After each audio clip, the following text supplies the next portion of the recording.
In November 2020, it was announced that Abel Tesfaye, better known as The Weeknd, would be performing at the Super Bowl. And how would he not? I mean, he was the artist of 2020. His song Blinding Lights broke literally all the records. For years now, he's been consistently singing about drugs, fame, toxic love, all of this with amazing melodies, an angelical voice, and very catchy rhythms. Hey music lovers, I'm Anvi. Welcome to my channel, and yours if you want it to be. You just have to subscribe. I've heard different reviews and different opinions, and it's so interesting because you can be seeing the same thing literally as the next person and still have a totally different opinion and perspective on it. I personally have an opinion that's maybe a little bit biased because I already love The Weeknd. So even if he would have sat in the middle of the stage eating a bowl of cereal, I would have loved it. With that said, I have some things to say about the performance. I'm gonna talk a little bit more in detail about that later on in the video. 2020 seemed to be The Weeknd's year. After Hours was released, After Hours Deluxe was released, which is an amazing album. Those 3 songs that were an added bonus are awesome. All of this made it even more confusing that he wasn't nominated for any Grammy, which is something that I still to this day cannot comprehend. And of course, this just went to show that the Grammys are a little bit off in their decision making, but that's another topic. It's very interesting because The Weeknd didn't only not charge for his Super Bowl halftime performance, but he actually spent $7 million on this performance, on the production costs and everything. Of course, $7 million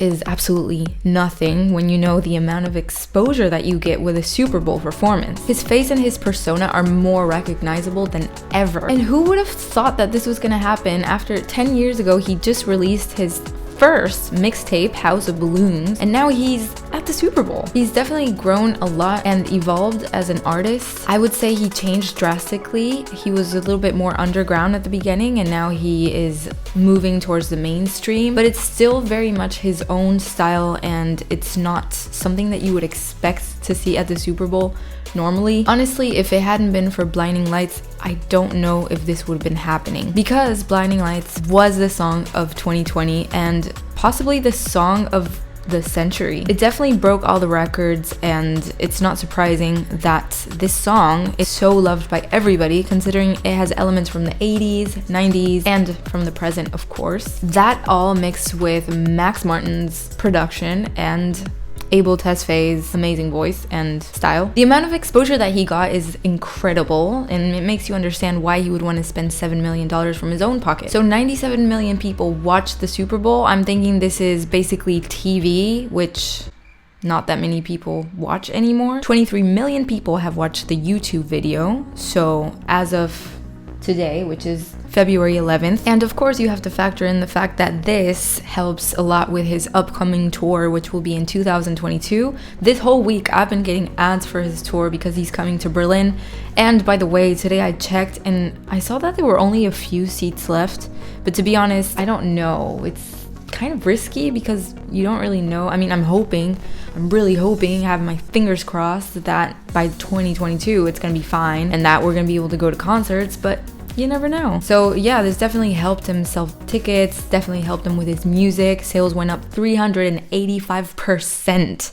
Crazy, right? But he's not the only one who's ever spent money on his Super Bowl performances. Actually, they all do it. The difference is that other artists don't really talk about this, about how much money they've been spending, but it's a brilliant move because it gives people something to talk about. I mean, I'm talking about that right now. Marketing is present at its finest, and I love it. I love everything that has to do with marketing. I mean, I'm a marketer. The only person who has ever been paid for a Super Bowl performance was Michael Jackson. Of course he was, because it's Michael Jackson, and he was paid $100,000, but they were donated to his Heal the World Foundation. So you could count that as getting paid, but not really. So going on to the performance, I feel like it was amazing. Like, he respected the message that he's been telling us about, that he went to Las Vegas, came back, then got his head chopped off, then got surgery. All these different storylines that we've been following are so interesting, and he stayed consistent.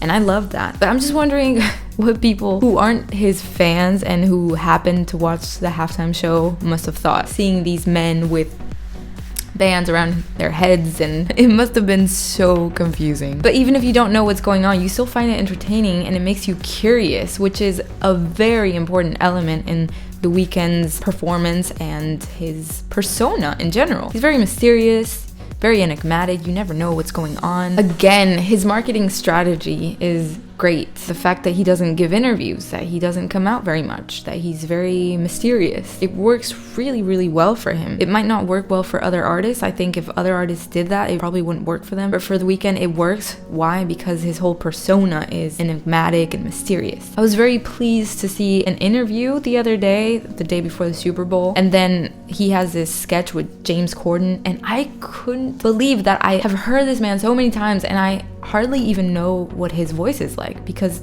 he hardly ever talks in front of a camera. It was really nice to hear the hits and to remember how versatile he is, because you hear songs like Earned It, and then you hear The Hills and I Can't Feel My Face and Blinding Lights. They're so different, but yet they still follow the same kind of style because it's his style, but they're so hard to categorize. I think that's also part of the reason why sometimes he's in the pop list and then sometimes he's in the R&B list, because he can literally be in every list except for country maybe. Everyone speculated, hey, is he gonna have any guests? Is he gonna have Ariana Grande, Daft Punk, Rosalia, Beyonce, Kendrick Lamar? I mean, he just could have so many people because he's collaborated with everybody. And he said in an interview that he was gonna have absolutely no guests, but I think nobody, including myself, believed him, because we all thought like, yeah, it's probably just a joke. Was I disappointed that he didn't have any guests? No, I wasn't. Was I surprised? Yes, I was, because I really did expect that he was gonna have someone. But then again, you look at the performance and you think, well, would it have made sense? Would it have fit into the whole storyline that he had going on? No, not really. I mean, in what part of the song would you have thought that it would have made sense to throw in Love Me Harder with Ariana Grande, which, by the way, is an Ariana Grande song. So I don't see that it would have made sense to sing an Ariana Grande song in which he has a collaboration on, because he has a verse but he doesn't sing the chorus with her. I would have liked Off the Table with Ariana Grande, because I would have loved to see that performance. I would love to see that performance because it's a great song. Would it have made sense?